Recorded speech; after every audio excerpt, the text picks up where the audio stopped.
Hello Pisces, Sun, Moon, Rising, and Venus signs. Kamusta kayo? Sana po nasa mabuti kayong kalagayan.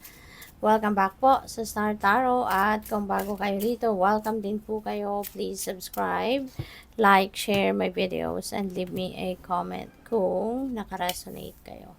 So, main male, main female, baka kayo yan, no? Si main female. Or po pwede rin na this is someone na you are going to deal with around this time, no? At maaaring meron kayong mga importanteng pag-uusap na gagawin along with this mature woman.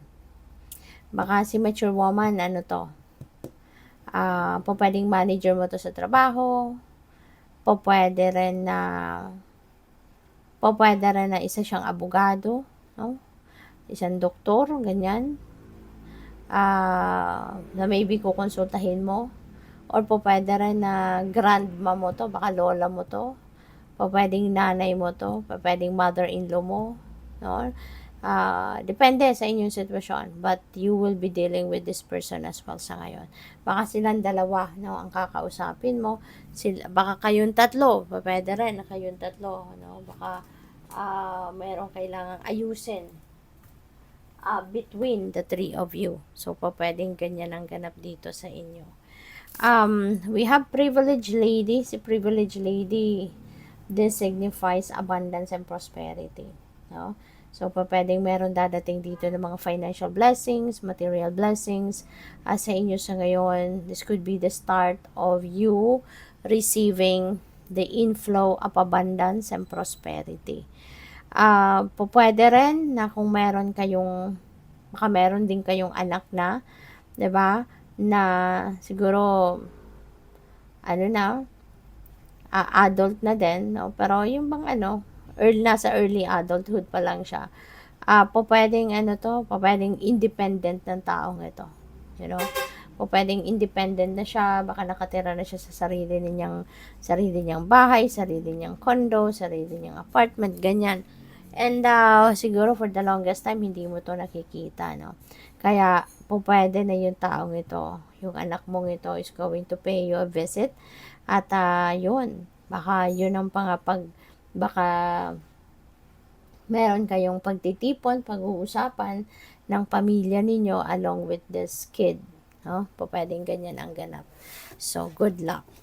So, tingnan natin. Maraming salamat pala, no, for subscribing to my channel. And if you haven't subscribed yet, subscribe na kayo. Okay? And maraming salamat din for not skipping the ads. Malaking bagay po yan sa akin. At saka, kung gusto ninyo na mag-join sa membership, just click the join button sa baba ng video. Salamat po. So, Hermit, baka kailangan ninyo ngayon mag-solitude. Kailangan ninyo na magpahinga. There could be an important decision that you need to make sa ngayon.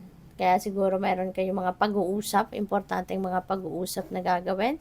Maaari yung decision na to could be related, no, sa batang ito, pwedeng ganyan, or could be something else.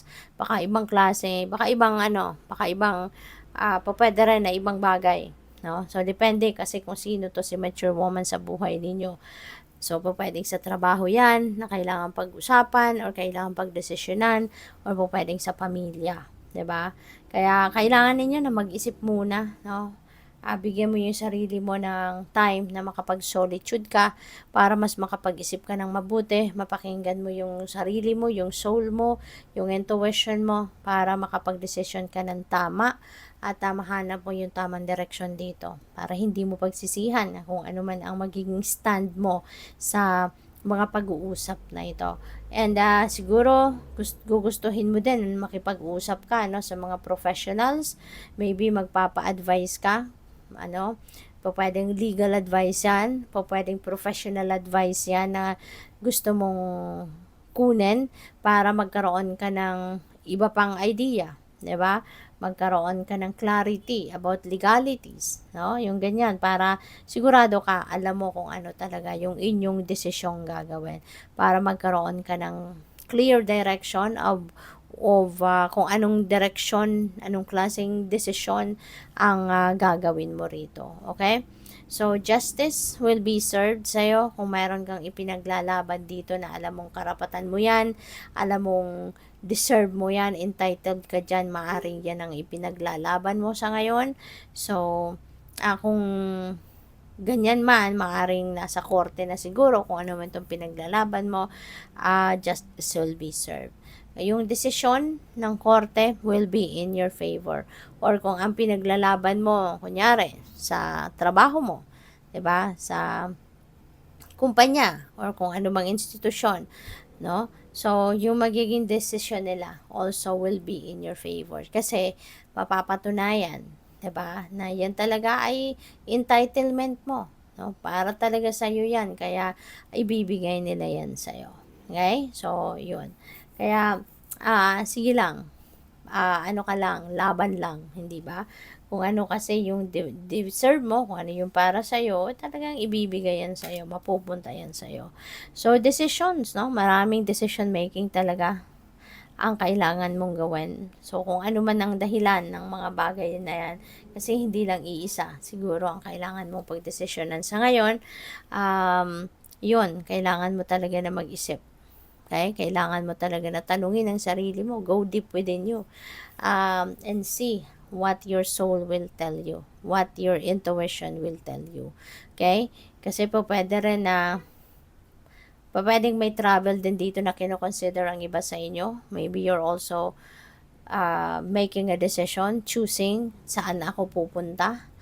Alin ang dapat kong unahin. Kasi po pwedeng marami din opportunity ang nandiyan dyan na kailangan din ninyong pagdesisyonan, kailangan ninyong mamili, 'di ba? And maybe naguguluhan din kayo kasi baka maraming opportunities ito, 'di ba? Kaya mas lalo kayong nalilito. So, 'yun, magnilay-nilay, magmuni-muni kayo, and most importantly, listen to your intuition, listen to your soul kasi they know, no, kung ano ang best para sa iyo. Okay? Good luck. Thank you for watching. Love and light. Namaste.